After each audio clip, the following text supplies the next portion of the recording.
Hello students, welcome back to zen study Bangla. তোমাদের upcoming যে এক্সামগুলো আছে তার জন্য আজকে তোমাদের জন্য একটা জিকে, যেটা স্ট্যাটিক জিকে, সেই স্ট্যাটিক জিকের জন্য এমসিকিউ নিয়ে আসছি। তো আজকে এমসিকিউ থাকবে না শুধুমাত্র, তার সাথে অনেক কিছু ডিটেলস থাকবে যেগুলো একটু ইউনিক ওয়েতে লেখা আছে, একদম তোমরা প্রপার নোট করে নিয়ে যেতে পারবে। ঠিক আছে, দেখো প্রথম কোশ্চেন থেকে স্টার্ট করছি। প্রথম কোশ্চেন বলা আছে, পশ্চিমবঙ্গের ডোকরা শিল্পের জন্য কোন জেলা বিখ্যাত? যারা যারা দেখছো তারা তারা আগে নিজে ট্রাই করবে, তারপরে অ্যান্সার দেবো। দেখো, পশ্চিমবঙ্গের ডোকরা হলো বাঁকুড়া জেলাতে বিখ্যাত। অপশন অপশন বি, বাঁকুড়া জেলাতে বিখ্যাত। ঠিক আছে, আচ্ছা এখন দেখো তোমাদের জন্য যে নোটটা আমি নিয়ে এসেছি, তোমাদের নোটটা কিন্তু খুবই ইম্পর্টেন্ট। এই দেখো যে এটি একটি মূলত প্রাচীন মোম গলানো ধাতু শিল্প। এই যে ডোকরাটা, এটা একটা মোম গলানোর জন্য ধাতু শিল্প। এটা বাঁকুড়া জেলার বিকনা গ্রামে এই শিল্পটা প্রধান কেন্দ্র, এবং এই শিল্পে তামা দস্তার সংকর ধাতু হিসেবে ব্যবহার করা হয়। ঠিক আছে, অবশ্যই কিন্তু তোমরা লিখে নিবে। তোমাদের যারা যারা নোট করার ইচ্ছা অবশ্যই নোট করে নিতে পারবে, প্রপার ওয়েতে লেখা আছে। নেক্সট কোশ্চেনে যাচ্ছি। পশ্চিমবঙ্গের কোন উৎসবের সময় টুসু গান গাওয়া হয়? টুসু গান, টুসু গান অপশন বি, মকর সংক্রান্তির সময় গাওয়া হয়। ঠিক আছে, নেক্সট দেখো, এখানেও আমি তোমাদের জন্য নোট নিয়ে আসছি। দেখো এই যে এটি মূলত রাঢ়বঙ্গের, রাঢ়বঙ্গের মধ্যে কি কি পড়ে? পুরুলিয়া, বাঁকুড়া, ঝাড়গ্রাম, এই যে এই সব এলাকায় এই টুসু গানটা বিখ্যাত। ঠিক আছে, টুসু মূলত ফসলের দেবী হিসেবে পূজিত হন। নেক্সট নেক্সট কোশ্চেন বলেছে, ডুস শব্দটি কোন খেলার সাথে যুক্ত? এটা হচ্ছে ডিউস। ডিউস শব্দটি কোন খেলার সাথে যুক্ত? যারা যারা দেখছো অবশ্যই কমেন্ট অ্যান্সার করবে। ডিউস কথাটি ব্যাডমিন্টন ও টেনিসের সাথে যুক্ত। ঠিক আছে, দেখে নাও এখানে কি ডিটেলস আছে। দেখো তোমাদের জন্য যে কিছু কিছু খেলার নাম আছে, সেই খেলাগুলো কিন্তু তোমাদের এক্সামে খুবই ইম্পর্টেন্ট। খেলার সম্বন্ধিত কি কি কোশ্চেন আছে, যেমন দেখো এই যে ক্রিকেট খেলার সাথে কোন কোন শব্দ যুক্ত? যেমন ক্রিকেট খেলার সাথে এলবিডব্লিউ, মেইন over, hat trick, silly point, gully, googly, duck, yorker এগুলো যুক্ত। ফুটবলের সাথে offside, penalty kick, corner kick, dribbling, foul, tiebreaker, red card, handball এগুলো যুক্ত। ঠিক আছে, নেক্সট কোশ্চেন যাচ্ছি। যারা যারা দেখছো অবশ্যই কিন্তু সেশনটা লাইক করে দিও। এগুলো লিখে আনতে কিন্তু খুবই পরিশ্রম হয়, অবশ্যই কিন্তু তোমরা সেশনটা লাইক করে দিও, তাহলে কিন্তু আমার একটু মোটিভেশন পাবে। এবং নতুন হলে তোমরা অনেকেই নতুন দেখো কিন্তু সাবস্ক্রাইব করো না, অবশ্যই সাবস্ক্রাইব করে নিও। এই সেশনটা কিন্তু স্ট্যাটিক জিকের যে এমসিকিউ প্লাস এক্সপ্লেনেশন সেশন, এটা কিন্তু চলতে থাকবে। নেক্সট দেখো, নিচে কোনটি গ্রিন হাউস গ্যাস নয়? কোনটি গ্রিন হাউস গ্যাস নয়? ঠিক আছে, নয় বলেছে, সরি নয় বলেছে, এটা একটু ভালো করে লক্ষ্য করবে। কোনটি নয়? এটা হলো অক্সিজেন। অক্সিজেন হলো গ্রিন হাউস গ্যাস নয়, তার মানে এই তিনটি কিন্তু গ্রিন হাউস গ্যাস। দেখো এখানে কি ডিটেলস আছে। এই যে গ্রিন হাউস গ্যাসগুলো মূলত গ্লোবাল ওয়ার্মিং এ কিন্তু গ্লোবাল ওয়ার্মিং হতে সাহায্য করে বলতে এখানে কি মানে গ্লোবাল ওয়ার্মিং হয় এগুলোর জন্য। ঠিক আছে, নেক্সট এইটা দেখো, কার্বন ডাইঅক্সাইড হলো প্রধান গ্রিন হাউস গ্যাস। ঠিক আছে, মিথেন মূলত পচা জলাভূমি, গবাদি পশু থেকে নির্গত হয়। আর সিএফসি বা ক্লোরোফ্লুরোকার্বন রেফ্রিজারেটর, এসি থেকে নির্গত হয়, যা ওজোন স্তর ধ্বংস করে। যে ওজোন স্তর আছে, ওজোন স্তর কিন্তু এই সিএফসির জন্য ধ্বংস হয়। আর নাইট্রাস অক্সাইড একটি শক্তিশালী গ্রিনহাউস গ্যাস। নেক্সট, পৃথিবীর গভীরতম হ্রদের নাম কি? পৃথিবীর গভীরতম হ্রদ হলো, আচ্ছা এখানে গভীরতম হ্রদের জন্য অপশন এ, বৈকাল হ্রদ। গভীরতম হ্রদ কোনটি? বৈকাল হ্রদ। আচ্ছা দেখো, এখানে কি ডিটেলস আছে, এটি রাশিয়ার সাইবেরিয়া অঞ্চলে অবস্থিত। বৈকাল হ্রদ বিশ্বের প্রাচীনতম হ্রদও কিন্তু এই বৈকাল হ্রদ, ঠিক আছে। যদি বলা হয় যে বৃহত্তম লবণাক্ত জলের হ্রদ কোনটি, তখন কিন্তু তোমরা কাস্পিয়ান সাগর লিখবে, এটা কিন্তু স্টার করে দিলাম, এটা আসে। আর যদি বলা হয় বিশ্বের বৃহত্তম মিষ্টি জলের হ্রদ, তাহলে কিন্তু সুপিরিয়র হ্রদ। তাহলে এই তিনটি জিনিস ডিফারেন্সটা কিন্তু ভালো করে লক্ষ্য করবে, একটা হলো গভীরতম হ্রদ, একটা হলো বিশ্বের বৃহত্তম লবণাক্ত জলের হ্রদ, আরেকটা হলো বিশ্বের বৃহত্তম মিষ্টি জলের হ্রদ, ঠিক আছে। আর উলার হ্রদ, উলার হ্রদ যদি বলা হয় ভারতের বৃহত্তম মিষ্টি জলের হ্রদ, তখন কিন্তু উলার হ্রদ, ঠিক আছে, যেটা কাশ্মীরে অবস্থিত, এটা কিন্তু মিষ্টি জলের হ্রদ। আর যদি একটা মুখে শুনে রাখো, আর যদি বলা হয় যে লবণাক্ত জলের হ্রদ বৃহত্তম, তাহলে সম্বর হ্রদ। ওকে, নেক্সট নেক্সট কি বলেছে দেখো, এখানে কয়েকটা হ্রদের নাম এবং কিছু ডিটেলস আমি তোমাদের বলে দিয়েছি।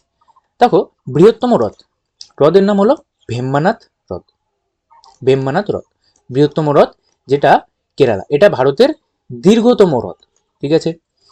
আচ্ছা, বৃহত্তম মিষ্টি জলের হ্রদ উলার হ্রদ, এখনই যেটা বললাম জম্মু কাশ্মীরে। বৃহত্তম লবণাক্ত জলের হ্রদ, এটা হলো চিল্কা হ্রদ, উড়িষ্যা, এটি একটি লেগুন, ঠিক আছে। আচ্ছা, এটা হলো উপহ্রদ, লবণাক্ত জলের উপহ্রদ হবে এটা, ঠিক আছে, উপহ্রদ, হ্রদ না উপহ্রদ হবে, ঠিক আছে।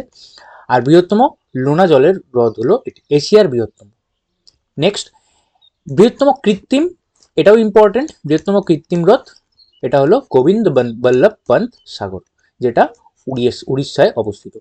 আর এটা রিহান্দ বাঁধের মাধ্যমে মানব সৃষ্ট, মানে যে রিহান্দ বাঁধ আছে সেটার দ্বারা, এটা হলো কৃত্রিম হ্রদ, যেহেতু কৃত্রিম হ্রদ বুঝতেই পারছো যে কারো দ্বারা তৈরি করা হয়েছে, ঠিক আছে, তার জন্য এটা কৃত্রিম হ্রদ। নেক্সট, নোবেল পুরস্কার প্রতি বছর কোন দেশ থেকে প্রদান করা হয়? নোবেল পুরস্কার কোন দেশ থেকে প্রদান করা হয়? অপশন সি, সুইডেন থেকে প্রদান করা হয়, ঠিক আছে। আচ্ছা, দেখে নাও কি ডিটেলস আছে। দেখো, এই যে আলফ্রেড নোবেল, এর স্মরণে 1901 থেকে এই নোবেল পুরস্কারটি দেওয়া চালু হয়। 1901 সাল থেকে এই নোবেল পুরস্কার দেওয়া শুরু হয়। বিভিন্ন রকম ক্ষেত্রে এই নোবেল পুরস্কার দেওয়া হয় এখনো, ঠিক আছে, চিকিৎসা, পদার্থবিদ্যা, রসায়ন, সাহিত্য, অর্থনীতিতে এসব নোবেল পুরস্কার দেওয়া হয়, ঠিক আছে। শান্তি, ঠিক আছে, একমাত্র নোবেল শান্তি পুরস্কার হলো নরওয়ে অসলো থেকে প্রদান করা হয়। এটা ইম্পর্টেন্ট, ভেরি ভেরি ইম্পর্টেন্ট, যে কোনো পরীক্ষাদের জন্য আসতে পারে কিন্তু, যে নোবেল শান্তি পুরস্কার যেটা, সেটা কিন্তু নরওয়ের অসলো থেকে প্রদান করা হয়।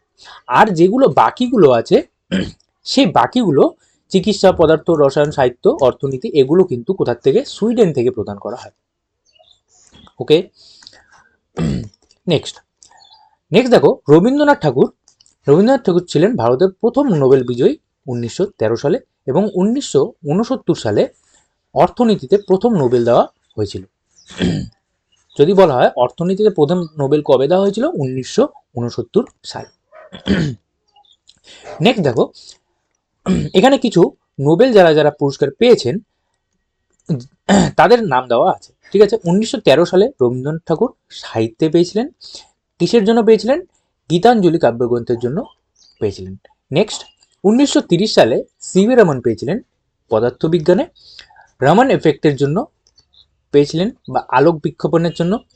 1968 সালে হরগোবিন্দ খোরানা চিকিৎসা বিদ্যায় পেয়েছিলেন। কিসের জন্য? জেনেটিক কোডের জন্য। মাদার টেরেজা 1979 সালে পেয়েছিলেন শান্তিতে। 1983 সালে সুব্রমণ্যম চন্দ্রশেখর পদার্থবিজ্ঞানে পেয়েছিলেন নক্ষত্রের বিবর্তন, এটা দেখানোর জন্য।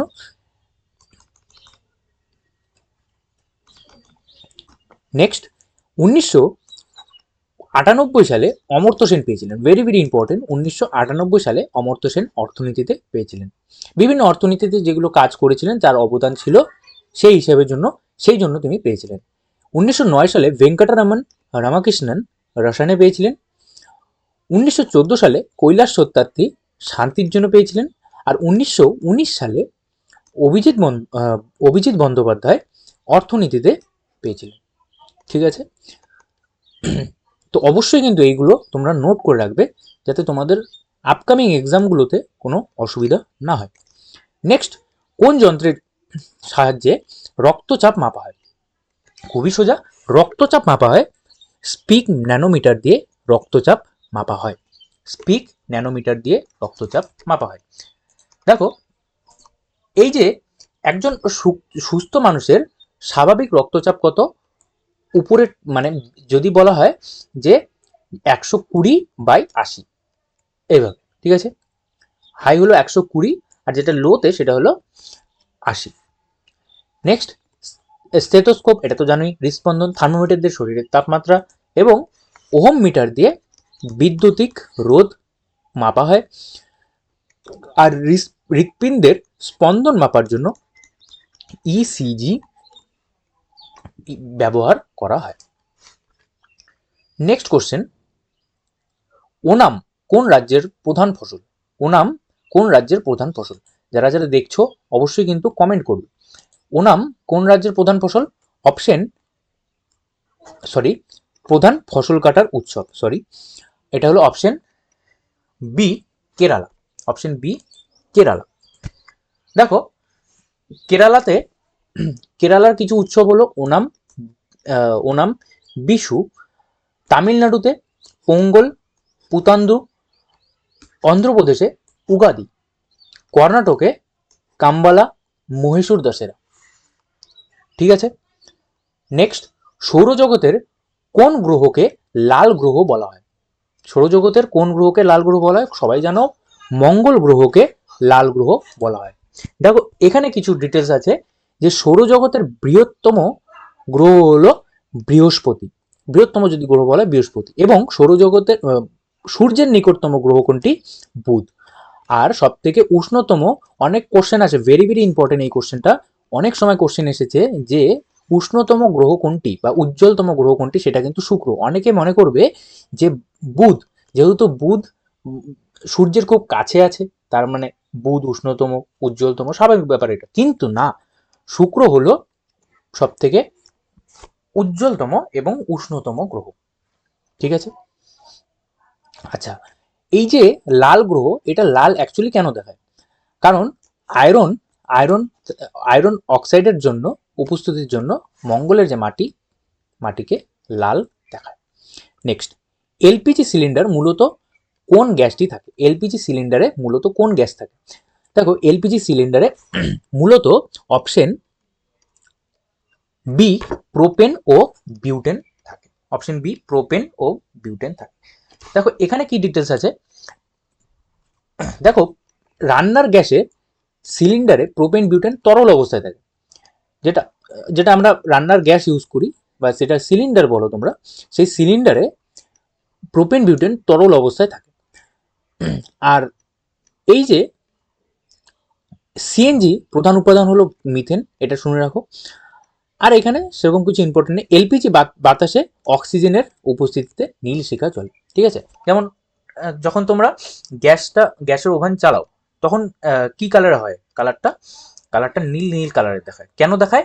যখন এলপিজি অক্সিজেনের সাথে মিশে যায় তখন তার কালারটা নীল কালারের হয়ে যায়, নীল শিখায় জ্বলে। ঠিক আছে, তো তোমাদের এই কয়েকটা কোশ্চেন আজকে দেখিয়ে দিলাম। তো আগে এর পরে যতগুলো ভিডিও আসবে সবগুলোতে কিন্তু এরকম ডিটেলস আমি তোমাদের দেখিয়ে দিব, ডিটেলস তোমাদের কোশ্চেনগুলো বা অ্যান্সারগুলো বলে দিব, যাতে তোমরা প্রপার নোট করে রাখতে পারো। এটা কিন্তু প্রত্যেকটা কোশ্চেন ওয়াইজ তোমরা নোট করে রাখতে পারবে, অবশ্যই তোমাদের জন্য কিন্তু অনেক সুবিধা হবে। এবং তোমরা দেখলে যে কতগুলো কোশ্চেন আমি এক্সট্রাও বলে দিলাম। ঠিক আছে, অনেকগুলো কোশ্চেন, মানে কোশ্চেনের অ্যান্সার কিন্তু অনেক কিছু তোমরা জানতে পারলে এখান থেকে। তো আজকে এইটুকুই। আর যারা যারা ডাব্লিউবিএসএসসি গ্রুপ সিডি দিচ্ছ তাদের জন্য একটা ফুল মক টেস্ট আমরা চালু করেছি, সেটা শুধুমাত্র 9 রুপিসে, মিনিমাম 5 মক টেস্ট তোমাদের নিতে হবে এই যে অফারটা, এই অফারটা অ্যাভেল করার জন্য। ঠিক আছে, যারা যারা এতক্ষণ দেখছো অবশ্যই সেশনটা লাইক করে দিও এবং এই মক টেস্টটা নিতে এই নাম্বারে অবশ্যই কন্ট্যাক্ট করবে। থ্যাংক ইউ সবাইকে, যারা যারা দেখছো সাবস্ক্রাইব করে দিও। বাই।